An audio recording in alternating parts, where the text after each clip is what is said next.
kesan ketidakseimbangan. Berbagai jenis penyakit dikenal pasti berpunca daripada ketidakseimbangan hormon.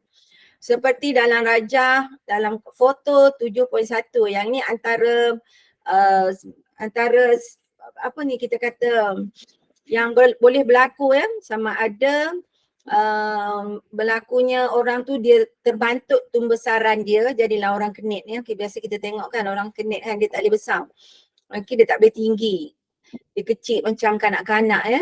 Okay, itu adalah disebabkan oleh hormon, dan juga ada orang yang mengalami tumbesaran yang tidak dapat dikawal, sudah jadi besar, jadi giant ya, jadi tinggi sangat.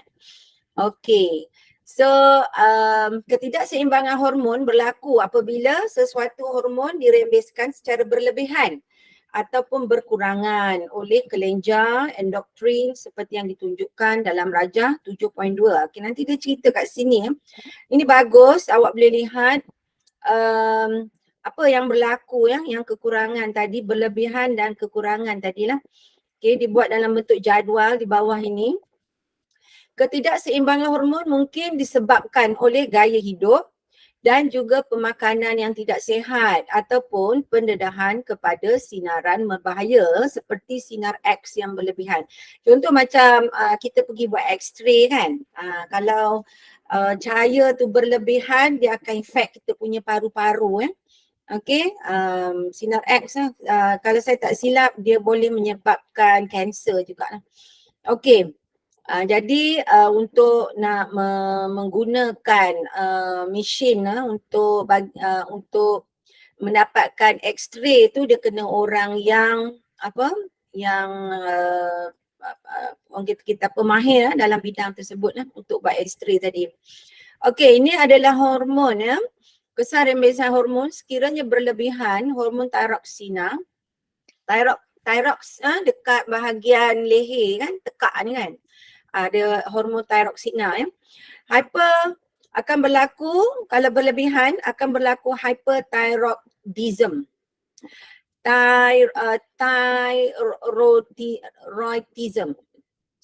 Hyperthyroidism berlaku disebabkan oleh kelenjar. Okey, semua boleh dengar saya cerita ni ya? Boleh ya? Okay, very good. Saya takut nanti saya shock sendiri je bercakap, awak tak dengar apa-apa kan. Alright. Okay, berlaku disebabkan oleh kelenjar thyroid yang terlalu aktif. Mungkin awak boleh tengok ada mungkin setengah yang kenalan awak ataupun adik-beradik, saudara mara kan. Kadang-kadang dia ada masalah thyroid kan. Masalah thyroid ni boleh jadi berlebihan, terlalu aktif ataupun berkurangan. Okey, kita tengok ya simptom. Kadar metabolisme yang meningkat sekiranya terlalu aktif. Tidak terlalu aktif secara mental dan fizikal. Okey, bila thyroid tu keluar banyak, okey, dia tidak aktif secara mental dan fizikal. Maknanya dia cepat nampak lesu, dia tak boleh berfikir dengan pantas. Sukar untuk tidur, ni gejala-gejala lah. Kadar denyutan jantung meningkat, kehilangan berat badan, okay, dia jadi susut dia punya berat badan, kegelisahan, sentiasa kan ada setengah kan cakap anxiety kan, resah, gelisah macam tu kan. Rupanya ada kaitan dengan hormon. Okay, dan berpeluh secara berlebihan. Okay, lain dia merasa panas badan, okay, kuat selera makan, makan banyak, kurus tapi makan banyak, boleh jadi. Pembesaran kelenjar thyroid, bengkak kelenjar thyroid tu bengkak, bola mata yang menonjol keluar dan leher yang bengkak itu dalam kita kata dalam keadaan yang hyper lah, nampak terlalu aktif lah. Okay, menonjol keluar bola mata dan juga leher yang bengkak. Ini kita selalu tengok kalau dalam gambar lah especially kan. Leher yang bengkak kan sebelah kan. Saya rasa mungkin awak pernah tengok kan. Okay, kekurangan untuk thyroxina. Dalam kalangan dewasa, hypo tu makna kurang hyper berlebihan, hypo berkurangan daripada biasa. berlaku disebabkan oleh kelenjar thyroid yang kurang aktif. Simptom, kadar metabolisme menurun. Okey, kecergasan mental dan fizikal lemah. Okey, yang tadi dia kata tidak terlalu aktif secara mental dan fizikal untuk hyper. Untuk hypo, kecergasan mental dan fizikalnya lemah. Kadar denyutan jantung perlahan, berat badan meningkat. Tadi kalau berlebihan dia jadi kurus. Kalau kurang, hypo, berat badan meningkat. Mungkin dia jadi lebih gemuk. Okey, dan badan berasa sejuk. Yang tadi sebaliknya tadi panas kan? Yang hypo ni pula badan dia sejuk. Kurang tenaga pada orang dewasa. Maknanya dia nampak macam tak sihat lah. Kan dia tak fit, dia tak cergas. Okay. Dan satu lagi, kretinism berlaku pada kanak-kanak. Ini pada kanak-kanak disebabkan oleh ibu mempunyai paras hormon thyroxina yang rendah semasa hamil. Ada efek kalau keadaan ibu sekian-sekian dari segi hormonnya. Okey, rendah semasa hamil, kanak-kanak akan mengalami kretinism. Apakah itu kretinism? Simptom. Simptom maksudnya kita boleh tengok keadaan penyakit tersebut, perkembangan mental dan fizikal yang terbantut. Okey, so maknanya hormon kita sepatutnya kena jadi lebih stabil lah. Terlebih tak boleh, kurang pun tak boleh. Okay, maknanya kita ni kena bersyukur banyak jugalah saya katakan sebab kita dalam keadaan yang normal. Okay, goiter berlaku disebabkan oleh kekurangan thyroxina akibat kerosakan kelenjar thyroid. Simptom kelenjar thyroidnya adalah membengkak. So kita boleh tengok ya sebelah tepi leher dia membengkak. Ini adalah kekurangan jumlah hormon thyroxina tadi kan. So berlakunya inilah badan jadi lemah, tak berapa aktif. Pada kanak-kanak berlaku kretinism dan juga goiter. Ni goiter ni saya rasa untuk orang dewasa. Alright. So seterusnya kalau berlaku berlebihan atau kekurangan hormon antidiuresis, ADH. ADH kat mana Kau tahu tak? Kalau insulin saya tahu dekat pankreas. Hormon pertumbuhan ini dekat pituitari. Okay. Yes. Dan estrogen dekat bahagian pembiakan. Testosteron dekat bahagian pembiakan. Progesteron dekat pembiakan juga. ADH dekat mana? Awak ingat tak? Saya ni nanti kita kena tengok dia punya apa. Cuba tengok balik ya. Saya tengok balik, saya cek balik ADH. Okay, hormon pituitari. Okay, awak tengok ni. Pituitari ni dekat otak. So ADH menghasilkan hormon antidiuresis. Pituitari ni dekat bahagian otak. Okay. Ini kan ada ADH otak. Okey, kalau berlebihan boleh menyebabkan sakit kepala, loya, kekejangan, pening dan sawan. Itu simptom-simptom dia lah. Kalau berlebihan hormon yang dihasilkan oleh pituitari yang dinamakan ADH. So kalau awak tengok dekat pituitari tu, dia ada beberapa jenis hormon yang dirembeskan. Selain daripada ADH ada lagi yang lain yang tadi yang saya dah pergi tengok tadi. Okay, salah satu ialah ADH. Okay, kekurangan hormon ADH menyebabkan diabetes insipidus. Berlaku disebabkan oleh kegagalan air untuk diserap semula di pengumpul ginjal.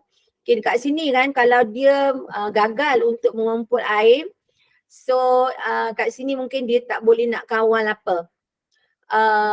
Dia tak boleh kawal suhu badan. Kat sini kan dia homeostasis tu kan. Homeostasis tu maksudnya benda ni dengan ada air tadi boleh mengawal suhu badan.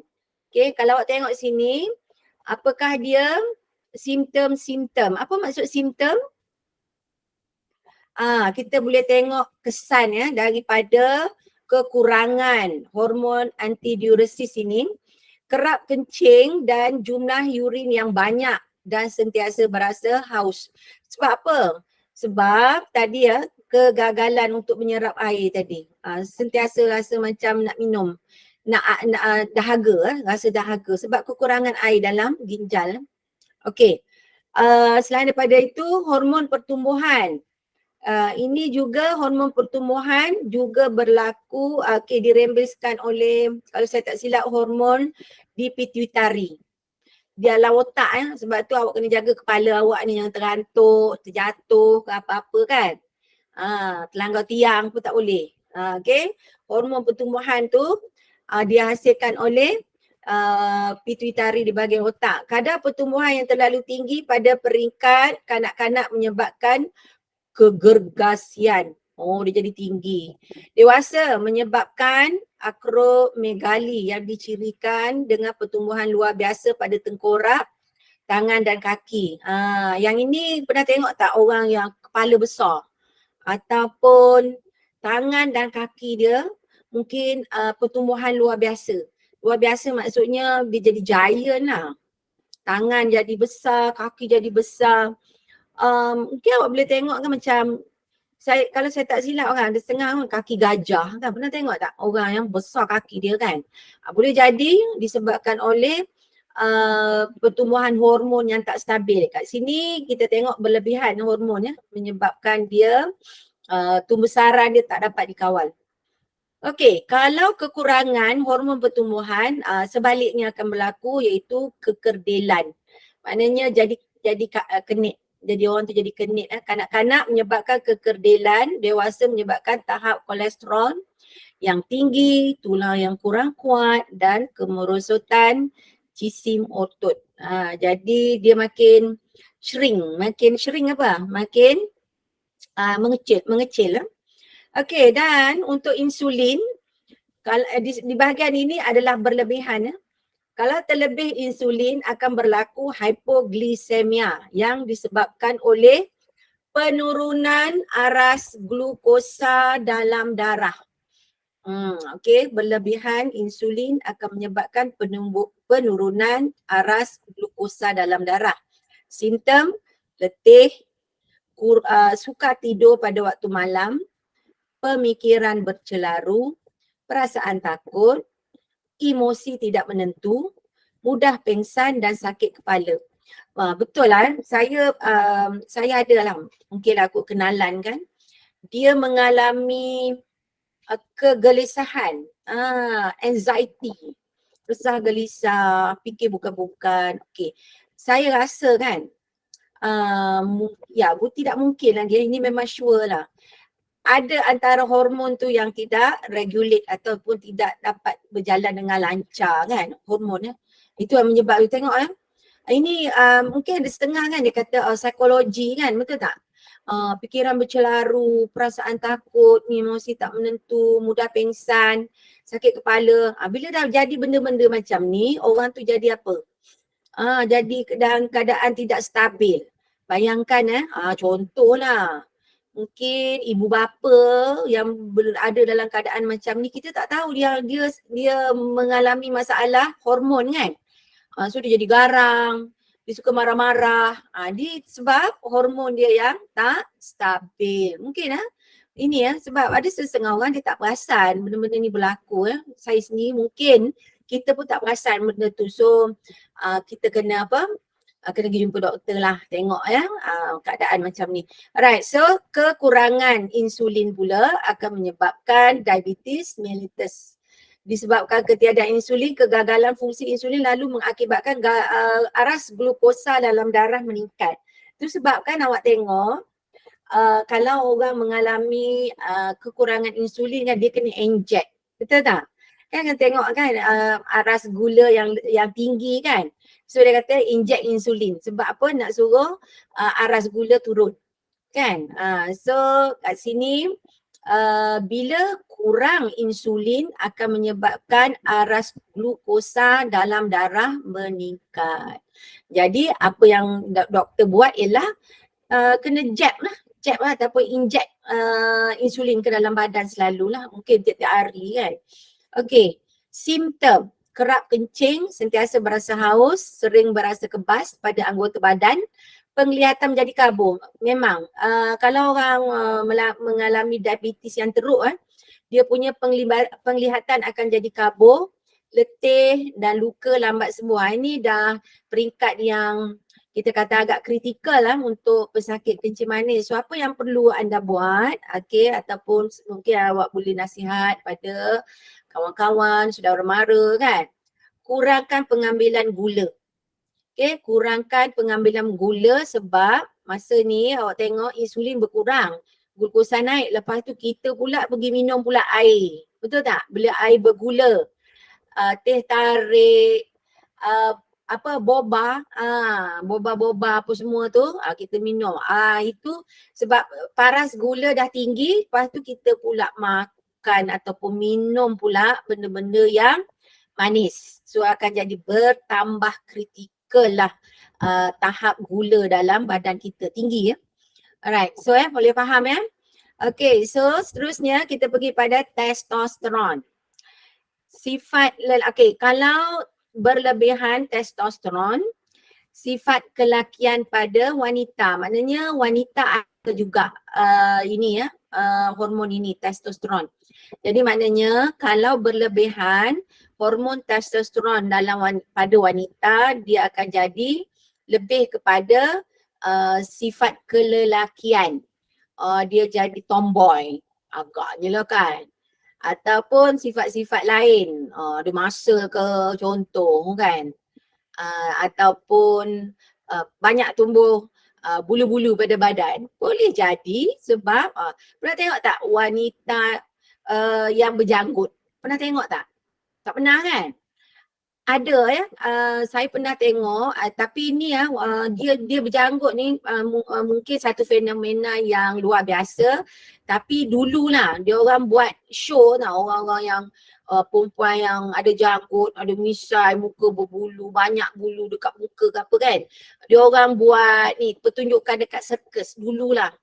Mungkin ini dekat negara barat kan, dia orang ambil lah orang yang pelik-pelik muka ni masuk ke dalam sirkus untuk jadi tontonan. Ini kita tahu di sini bila awak belajar ni kita tahu bila berlebihan testosteron sifat-sifat kelakian tu akan menjadi lebih kepada wanita tersebut. Okey. Kalau kurang lambat akil balik untuk wanita untuk perempuan sebab testosteron ni mungkin ni lebih kepada hormon lelaki lah sebenarnya. Tapi di sini kaum wanita pun ada ini. Jadi sebab tu kita kata hormon tu bukan kita yang kontrol lah. Awak ingat siapa yang kontrol ni? Siapa yang kontrol hormon-hormon dalam badan ni? Awak ingat siapa? Okey ya. Kalau kurang testosteron, wanita tersebut lambat akil balik dan untuk lelaki pula adalah bilangan sperma yang rendah. Okey.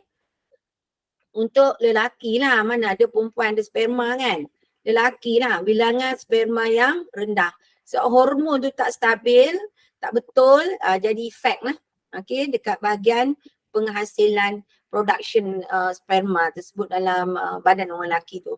Okay, so kita tengok pula yang ni, estrogen. Ini adalah hormon estrogen. Kalau lelaki pula lebih estrogen, sifat keperempuanan akan lebih terselah. Tak maaf ya. Itulah awak tengok mungkin ada setengah kawan-kawan kita dia nampak lembut-lembut sikit kan. Kita mungkin kita andaikan bahawa ada kaitan dengan hormon testosteron yang berlebihan. Jadi sifat keperempuanan pada lelakinya akan lebih terselah, gegel. Okey, keperempuanan sifat tu. Maknanya antara lelaki dan wanita testosteron dan estrogen tu memang ada.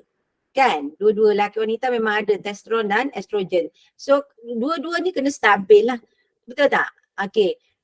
Untuk estrogen pula, sekiranya berkurangan akan menjejaskan perkembangan ciri-ciri seks sekunder perempuan.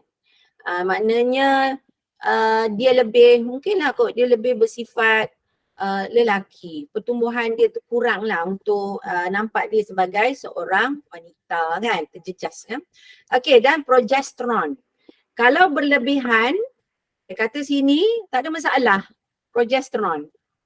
Okay, progesteron kalau berlebihan tak ada masalah. Nampak macam progesteron ni adalah untuk kaum wanita sahaja. Okay, kena tengok ya. Sekiranya berkurangan hormon progesteron, masalah haid. Siapa ni? Wanita lah haid kan. Sakit kepala, sembelit, keguguran kandungan untuk progesteron sekiranya kekurangan. So ini kena dapat bantuan daripada doktor kan. Kena dapat nasihat daripada doktor lah sekiranya berlaku masalah haid, sakit kepala, sembelit dan sebagainya. Tapi saya cakap dengan you lah, kalau sembelit ni kadang bukan saja hormon. Dia ada kaitan dengan masalah pemakanan. Kurang makan buah-buahan dan sayur-sayuran. Maksudnya seratnya kena lebih. Betul tak? Kalau awak tak makan buah-buahan, tak makan sayur-sayuran, boleh jadi salah satu sebab awak jadi sembelit. Betul? Okey ya. So kena check tengok banyak sebab, banyak faktor yang boleh berlaku. Alright, so di sini kita tengok pada praktis 7.1. 7.1 di sini. Okey, apakah sistem endokrin manusia? Siapa boleh jawab? Awak ada kan nota ni pada minggu lepas saya dah bagi, betul tak? So saya bagi yang sama lah, selagi benda ni tak habis saya bagi yang sama. So minggu ni saya tak upload sebab saya dah upload mungkin dalam 2 minggu yang lepas kan. Apakah sistem endokrin manusia? Boleh jawab soalan? Siapa nak jawab? Sistem endokrin manusia. Awak boleh tengok jawapan pada buku nota anda, sama ada nota daripada sekolah ataupun nota yang anda buat daripada buku rujukan. So, apakah dia sistem endokrin manusia? Siapa nak jawab?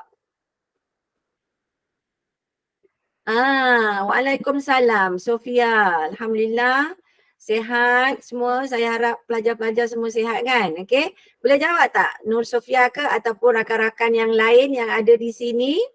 Okey, apakah dia sistem endokrin manusia? Siapa nak jawab? Di sini ada jawapan dia. Nombor 1 tu dah siap dah bagi awak jawapan. Apa dia? Nombor 1 apa? Bagi tahu saya. Jawapan? Cikgu. Ya saya. Saya ada jawapan tapi dia dalam bahasa Inggeris, bolehkah? Okey, boleh, tak ada masalah. Boleh. Ini kalau ikut pemahaman lah, sebab ini dia soalan definisi bahkan cikgu. Ya. Okay. So the endocrine system is one of the systems in the body that coordinates body functions that involve chemical substances. Yeah. Okay, the same thing. So number 1, okay, when you talk about chemical reaction, kat sini ya, merembeskan bahan kimia. When you talk about coordination, hormon yang mengkoordinasikan, the hormone coordinate. Okay, the hormone coordinate the body activities. Okay, dengan bergerak balas terhadap rangsangan daripada persekitar, maksudnya they are react towards the stimulation from the environment. Kat sini kan, hormon mengkoordinasi, sama. Jawapan awak in English is the same as what we have here. Sistem endokrin manusia terdiri daripada kelenjar endokrin yang merembeskan bahan kimia yang ada dalam badan bukan bahan kimia from outside dikenali sebagai hormon, bahan kimia dalam badan. So tengok macam kalau you makan makanan kita tu ada sulfida kan, ada iron, semua tu adalah bahan-bahan yang mungkin akan react Okey, jadi antara bahan kimia yang terdapat yang menghasilkan hormon. Then this hormone coordinate the activity dalam badan manusia. Okay, very good. Your answer, okay, still correct. Your answer masih lagi betul. Okay, number 2. Namakan 3 contoh kelenjar endokrin. Name 3 example of endokrin. Apa kelenjar, apa what do you call it in English? Kelenjar. Okay. Alright. So 3 contoh kelenjar endokrin. Okay. Find the answer. What is the kelenjar and 3 contoh kelenjar endokrin? See, this is the answer from here. You boleh ambil kat sini ya. Okay, kelenjar endokrin yang pertama ingat pituitari. Pituitari kat mana? Where is the pituitari punya kelenjar? Kat mana? Otak. Yes, good. Dalam otak. Okay, yang kedua, kelenjar thyroid dekat mana? Very fast, cepat. Trachea. Dekat you punya apa? Dekat leher kan? Thyroid Okay. Kelenjar adrenal kat mana? Pinggang. Adrenal is, jangan cakap pinggang dek. You have to be very specific. Where is it? Kelenjar adrenal. Kidney. Kidney, yes, dekat buah pinggang. Kelenjar adrenal, kidney ataupun di buah pinggang. Okay. So, okay, pancreas also got the kelenjar dekat pancreas for sure, dekat kelenjar, dekat bahagian pancreas lah. Okay, how about ovary? Ovary kat mana? Pelvic space. Pelvic space, okay. Ovary adalah sistem pembiakan perempuan. Okay. Ovary adalah di bahagian sistem pembiakan perempuan. Okay. Testis pula kat mana? Testis ni kelenjar kita cerita ni kan, kita cerita sains kita kena be more lebih professional sikit lah kan, kita cerita benda-benda macam ni kan, okay. Alright, testis is kelenjar hormon di mana oleh kaum lelaki, betul tak? Dekat bahagian testis testis kat mana testis kat mana? Tahu tak kat mana? Tahu? Tak tahu? Kalau saya tak silap, okay, minta maaf ya. Saya sebab saya mengajar kan, okay, pembentukan sperma dan organ seks lelaki dia dekat bahagian apa tu? Dia punya ni ni tengok ni. Ni gambar ni nampak tak? Nampak tak gambar ni? Oh ini bukan, ini kelenjar dia macam kantung macam tu. Okey, kalau testis adalah dekat bahagian ball tu lah awak sebut kan. Kerandut yang bulat tu. Okay, itu adalah kelenjar testis dihasilkan dekat bahagian yang bulatnya 2 tu kan. Di situ. Alright, sperma dihasilkan di situ kan. Okay. Alright, sorry sebab saya mengajar dalam sains saya I have to bagi tahu yang secara direct lah. Okay. So nombor 3, namakan hormon yang mempunyai fungsi yang berikut.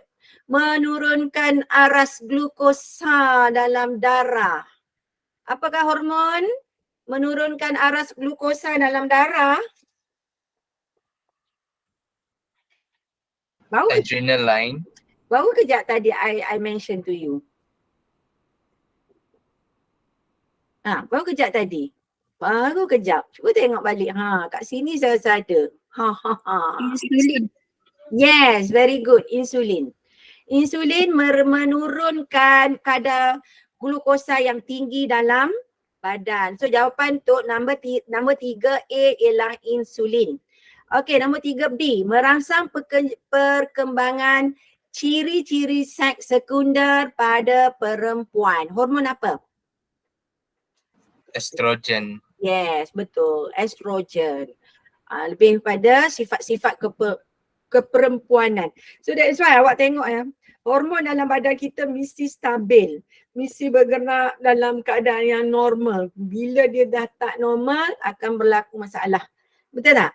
So saya rasa lah kan, kalau orang tu mungkin kot kita cakap dengan orang tua biasa kan, kalau dia tu mengalami masalah yang tak stabil, marah-marah, garang kan, macam mana kita kata suka marah-marah, dalam keadaan kegelisahan dan sebagainya, awak faham-faham je lah. Awak boleh katakan masalah hormon. Okay? Nak pula kalau lah lebih pada 50s kan, masalah 50s kan, panggil apa? Kurang apa? Dah apa? Hormon apa? Awak tahu tak? Tak tahu? Dia menopause. Kalau perempuan, menopause. So, bila perempuan kalau dia menopause, mungkin dia akan mengalami masalah perubahan. Dia bukan kekurangan ataupun berlebihan. Dia berlaku masalah hormon dia tu sudah tidak lagi regulate secara seperti biasa sebab bukan masalah sebab faktor umur menopause tu. Okey nombor 4. Okey, nyatakan punca gangguan pada sistem endokrin yang menyebabkan penyakit diabetes insipidus. Mana tu insipidus? Insipidus yang mana satu? Ni disebut mellitus. Insipidus. Apa jawapan dia? Punca gangguan kepada sistem endokrin yang menyebabkan diabetes insipidus.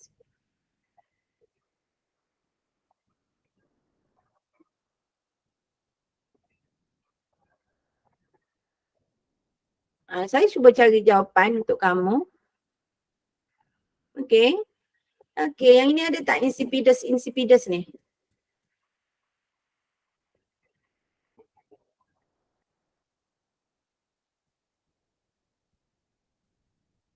Ini apa ni? Fungsi.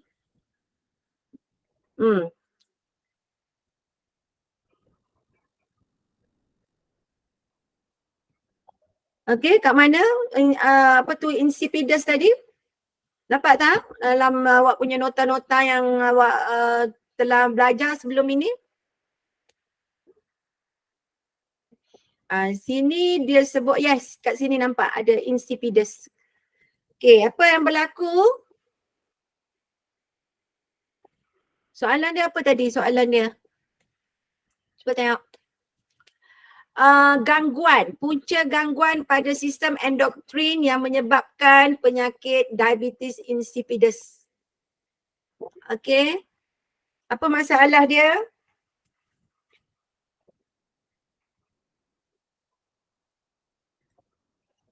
Tak tahu jawapan? Okay, saya rasa awak kena faham balik soalan dia. Nyatakan punca gangguan pada sistem endokrin. Maksudnya dia nak tahu hormon apa yang bermasalah. Hormon apa yang bermasalah yang menyebabkan penyakit diabetes insipidus? Hormon apa? Antidiuresis. Ya, betul. Hormon antidiuresis ADH yang menyebabkan berlakunya diabetes insipidus kat sini adalah kekurangan rembesan hormon tadi. Awak kena faham soalan ya. Nyatakan punca gangguan pada sistem endokrin yang mana, kalau saya tambah saya punya ayat kan, yang menyebabkan penyakit diabetes insipidus. Maknanya dia nak tahu gangguan kat mana. Jadi dia adalah antidiuresis ataupun ADH. Boleh ya? Okey, gangguan kepada koordinasi badan. Okey, kita tengok tadi adalah hormon dekat dalam badan yang menyebabkan gangguan. Sekarang ni kita tengok daripada luar. Okey, external apa tu kita panggil external effect on things yang boleh menyebabkan badan kita tidak boleh berfungsi dengan baik. Okey, yang pertama gangguan kepada koordinasi badan daripada jenis-jenis dadah yang digunakan. Tengok ya, dadah ini adalah sebenarnya ubat, betul tak? Dadah ubat. Tetapi bila diambil dalam jumlah yang tidak tidak dos yang tidak sepatutnya, dia akan jadi benda lain. Dia akan merosakkan badan. Okey. Kalau ikutkan dadah adalah ubat. Cuma pengambilan pada dos-dos yang tertentu sahaja dia boleh jadi ubat. Tapi kalau terlebih dos, dia akan merosakkan badan ya. Okey, ni awak tengok ya. Dadah ialah bahan kimia yang dapat mengganggu fungsi neuron dengan cara melambatkan pergerakan impuls dalam neuron. So dia neuron ini adalah pada saraf manusia. So bila dadah tu masuk dalam badan manusia, dia akan memberi kesan kepada saraf. So manusia tersebut tidak boleh berfungsi dengan baik sebab saraf dia telah terganggu. Okey. Dalam bidang perubatan, sesetengah dadah dipreskripsi oleh doktor untuk merawat, menyembuhkan dan juga mencegah ataupun mendiagnosis penyakit. Doktor dia tahu dos banyak mana. Okey, boleh mengubat penyakit. Kita jangan jadi doktor sendirilah. Yang pengambil orang yang penagih dadah kan, dia inject badan dia sendiri sebab dia yang jadi doktor. Betul tak? Dia yang jadi doktor, so dia inject dia sendiri. Tu dah terlebih daripada doktor yang sebenar. Okay, so doktor tak apa. Jangan orang yang tak tahulah. Okay, sebagai contoh paracetamol. Kita makan Panadol ni kan, merupakan satu contoh dadah yang sering digunakan untuk melegakan sakit kepala. So paracetamol ni dia adalah kita panggil apa ya? Dia bukan mengubat penyakit tetapi dia menahan, melegakan, boleh melegakan sakit lah. Okay, cuma dia tidak mengubat. Mungkin kalau pening-pening yang biasa-biasa tu okey lah. Tetapi kalau yang kritikal tu boleh jadi tidak dapat diubati lah dengan paracetamol sahaja. Okey, ketiga, penyalahgunaan dadah ialah penggunaan dadah tanpa preskripsi doktor yang bukan untuk tujuan perubatan dan tidak mematuhi undang-undang. Contoh dadah yang sering disalahgunakan termasuklah heroin, morfin, amfetamin, ekstasi dan marijuana. So awak tengok macam heroin, morfin, amfetamin ni, kalau saya tak silap. Okay, dadah ni dia ada dua. Satu ialah organik. Organik tu maksudnya daripada tumbuh-tumbuhan. Kan, daripada tumbuh-tumbuhan seperti apa ya, saya tak silap. Apa benda dia panggil? Tak ingat dah saya. Daripada tumbuh-tumbuhan, doktor boleh buat sebagai ubat. Tetapi masalahnya ada setengah jenis dadah adalah campuran bahan-bahan kimia yang juga berbahaya. Campuran bahan kimia, okey, orang tu ambil, dia jadi zombie. Betul tak? Jadi zombie lah. Zombie tu apa? Mayat hidup. Dia tak boleh berfungsi sebab dia dah terganggu, dia punya saraf dia telah terganggu. Okay, dikuasai oleh bahan kimia tersebut. So dia dah tak boleh berfungsi dengan baik. Kalau kita cerita pasal saraf, dia akan efek otak. Betul tak? Dan juga bahagian-bahagian badan yang lain, tangan, kaki, perut, apa semua tu semua termasuklah. Kan? Jadi dia tidak boleh berfungsi dengan baik. Ini yang bahaya ialah bahan kimia boleh membunuh. Lama-lama boleh matilah. Sebab tu panggil zombie kan. Zombie adalah walking dead. Walking dead tu apa? Apa? Mayat hidup. Mayat hidup sama dengan zombie lah. Cerita dia kan. So jauhkan diri daripada pengambilan dadah kerana dia merosakkan manusia. Membunuh lah, senang cerita. Kalau benda tu membunuh, kalau dalam Islam memang haram diambil lah. Haram lah sebab boleh membunuh kan. Okey. Nombor 4, opiat. Opiat ni opium sebenarnya dia sebut opiat. Opium ni kalau tak silap dia adalah sejenis ini cuba tengok merupakan sekumpulan dadah yang bertindak balas terhadap reseptor opiat tapak penerima kesan tindakan hormon dalam sistem saraf dan saluran pencernaan dalam badan manusia. Allahu Akbar, kan? Salur pencernaan ni kan. Ya Allah, saya kata kalau kita sakit perut macam mana? Kalau kita sakit perut. Sakit perut, ya Allah, kita rasa macam apa? Tak boleh nak buat semua kerja kan? Ini ya, ini bahaya.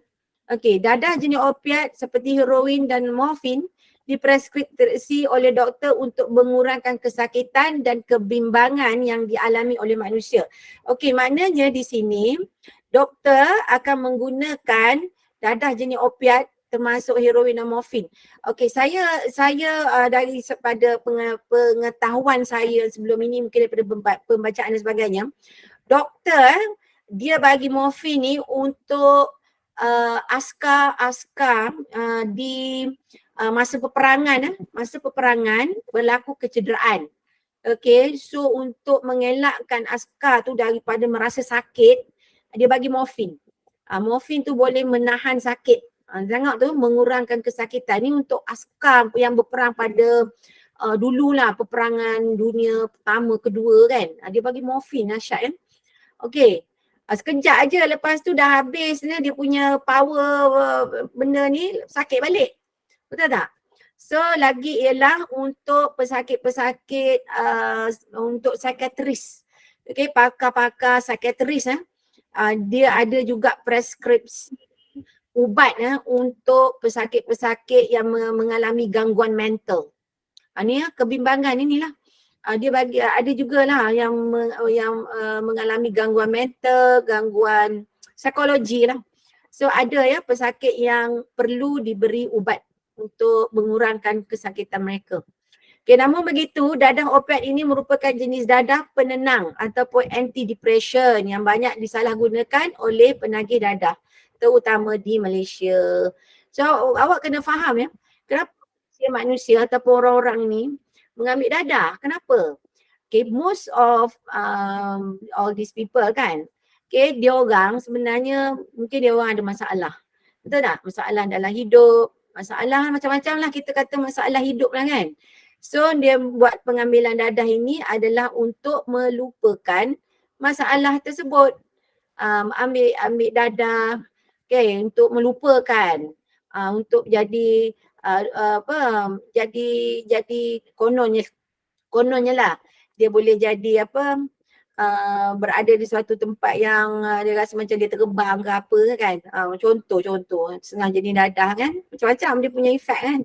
So kebanyakan orang yang mengalami masalah, dia pergi kepada penyelesaian masalah untuk melupakan masalah dengan mengambil dadah.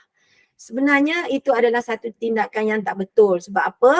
Dadah adalah satu benda yang boleh merosakkan badan. Boleh buat you mati ya. Okay? Boleh buat mati. Tapi sebelum mati dia mungkin orang-orang penagih dadah ni, dia nak dapatkan balik dadah tu, dia mungkin dia nak duit dia boleh bunuh orang masalah tu. Tu sebab dalam Islam dadah ni haram. Sebab dia boleh menyebabkan berlakunya perkara-perkara lain yang tak baik. Okay, bukan hanya kepada orang mengambil dadah, juga kepada orang-orang di sekitar dia. So sebab tu dadah ni kira dikategorikan sebagai benda yang haram. Betul tak dalam Islam Alright ya. Okay, so awak kena faham di sini ada pelbagai jenis dadah. Okay, kita dah dekat dah minit lagi kalau saya sempat di sini kan. Okay, pelbagai jenis dadah. Ini adalah jenis dadah perangsang ataupun stimulan. Macam-macam ni dia buat ni. Jadi awak satu lagi awak kena ingat, ada manusia-manusia yang mengambil kita panggil apa ya? Menangguk di air keruh. Dapat untung, dapat keuntungan yang berlipat kali ganda dengan hanya menjual pula. Dia pula jadi tokey jual dadah. Betul tak? Dan dia tidak kisah manusia-manusia lain terkesan, mati dan sebagainya. Dia don't care. Dia tak kisah. Ini pula manusia yang mengambil kita kata apa? Mengambil peluang. Mengambil peluang di apa kita panggil mengambil peluang. Okey. So ini semua ni ada yang organik dadah dan ada juga yang chemical yang dicampur-campur jadi benda lain. Kan? Lepas tu dia buat pil. Masuk entah kat dalam tu. Saya pernah dengar racun tikus pun ada masuk dalam tu. Saya pernah dengar lah racun tikus. Ya. Alright. So dia macam kalau ambil pil tu macam nak bunuh diri lah, senang cerita kan. Sebab apa? Nak lari daripada masalah. Sebenarnya masalah tu kalau boleh dia ada cara lain lah.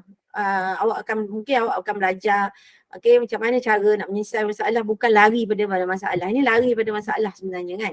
Kesan dia all these things lah. Awak boleh tengok ini ya. Baca dulu, tengok perangsang, stimulan, penenang, halusinogen, narkotik dan juga inhalant.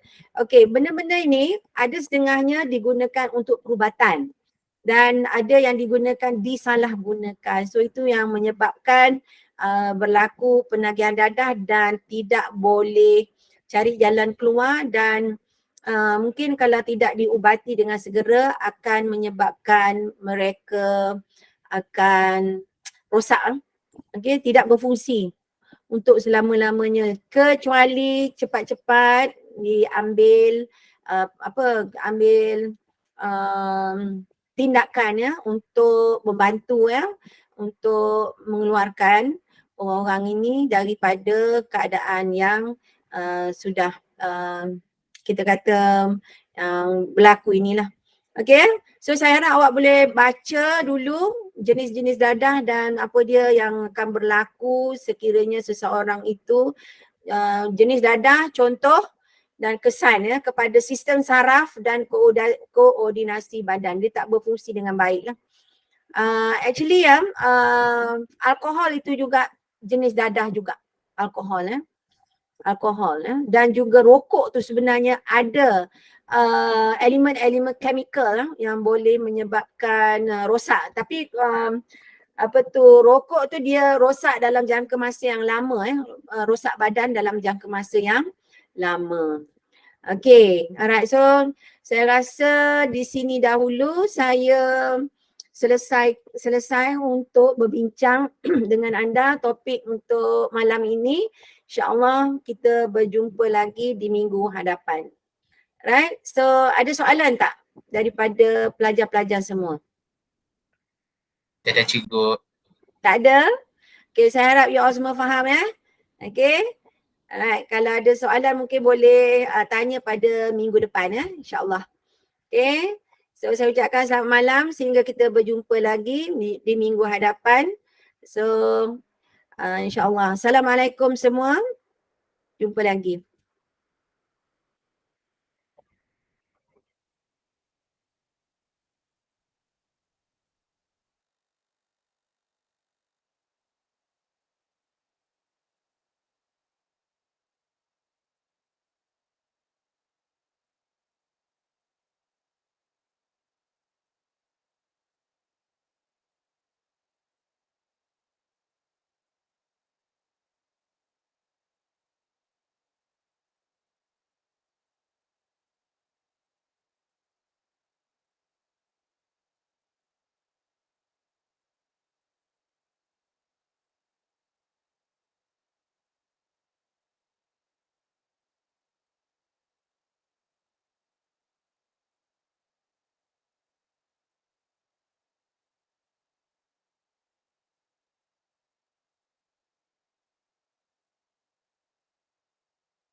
Okay, Assalamualaikum dan selamat malam dan salam sejahtera. So, cikgu akan sharekan skrin sekejap.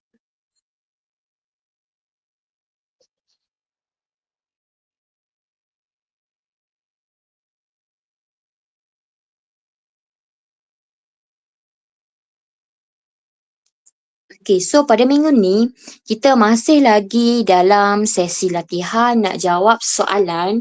Semua dengar suara cikgu. So, melibatkan rangkaian dalam teori graf.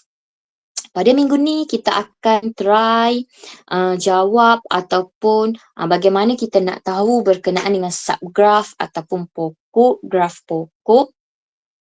Jadi, mari kita tengok semua nampak tak? So sebelum tu mari kita jawab dahulu soalan berkenaan dengan objektif lah. Nombor 1, antara situasi yang berikut yang manakah tidak boleh dimodelkan sebagai graf pemberat. Maksud graf pemberat ni apa? Dia ada suatu nilai. So A, masa penerbangan dari suatu lokasi ke lokasi yang lain. Aliran lalu lintas di persimpangan, jarak antara tempat tarikan pelancong di sebuah bandar dan di carta organisasi pentadbiran. So A, B, C, D, apa jawapan dia? Yang mana tidak boleh dimodelkan sebagai graf pemberat. Maksud graf pemberat ni macam mana? Contohnya, saya ada, ni adalah Perak, contoh negeri Perak. Jarak Perak ke Johor. Contoh, jarak Perak ke Johor adalah 320 kilometer. So, ni dikatakan pemberat. 300, alamak, tersalah guna. Boleh. So A, B, C, D. Yang manakah jawapannya? Yes, D. Iaitu carta organisasi pentadbiran sekolah. Carta organisasi kita tak boleh buat apa? Tak boleh dimodelkan sebagai graf pemberat. Okay, dekat sini, antara yang berikut yang manakah ialah graf mudah. Graf mudah ni apa ciri-ciri dia? Yang tak ada berbilang tepi. Yang tak ada gegelung. Yang tak ada graf terarah. So A, B, C, D.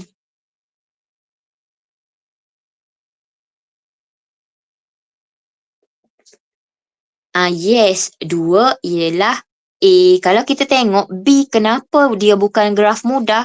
Sebab dia ada gegelung. C, kenapa bukan graf mudah? Dia ada 4 bucu je ni cikgu. Dia ialah graf terarah. So maksudnya dia bukan graf mudah. Kalau ni dia ada berbilang tepi and then dia graf terarah. So jawapannya ialah 2A. So kita tengok nombor 3. Raja 3 menunjukkan suatu graf. So hitung bilangan darjah. So nak bilangan darjah. So bilangan darjah macam mana kalau ada formula mudah?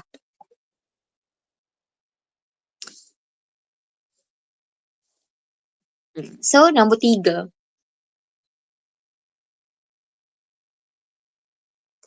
You all kena ingat, kalau untuk bilangan darjah kita ada formula. 2 darab bilangan tepi. So, kita ada berapa tepi dekat sini?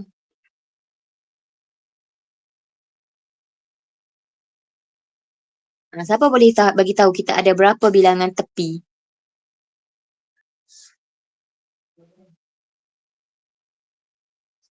Bilangan tepi ni apa tepi?